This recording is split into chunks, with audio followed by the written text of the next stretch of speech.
Beijing, AFP China on Thursday, March 28, hit back at criticism from the United States top diplomat who called its treatment of Muslims shameful hypocrisy, after speaking with a former prisoner from a Chinese detention camp.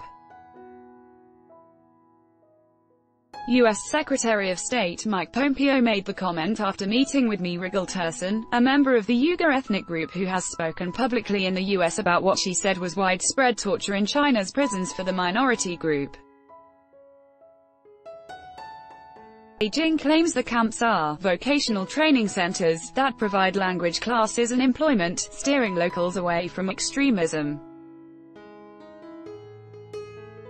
Mr. Pompeo's comments are extremely absurd and grossly interfere in China's internal affairs, said Chinese Foreign Ministry spokesman Geng Shuang at a regular press briefing.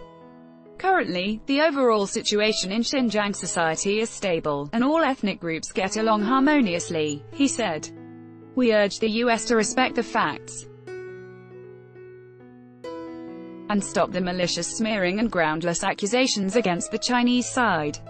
Mr. Geng added, as many as 1 million Uyghurs and other mostly Muslim minorities are being held in internment camps in Xinjiang, according to a group of experts cited last year by the United Nations.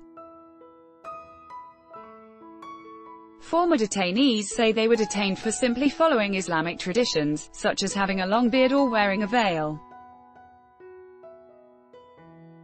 China must release all those arbitrarily detained and end its repression, tweeted Mr. Pompeo, who had also met with relatives of those detained in Xinjiang. After months denying the existence of the internment camps, Beijing last year launched a public relations campaign to defend its training centers, organizing visits for diplomats and media from friendly countries. However, a delegation of 3 EU officials who visited Xinjiang in January as part of a carefully organized visit said they had the impression that the people they had spoken to in a training center were reciting a dictated speech.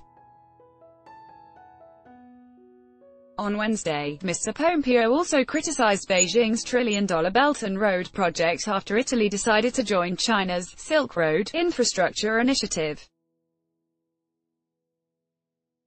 He accused China of practicing debt trap diplomacy, with its state-owned or state-controlled enterprises only looking after their own interests.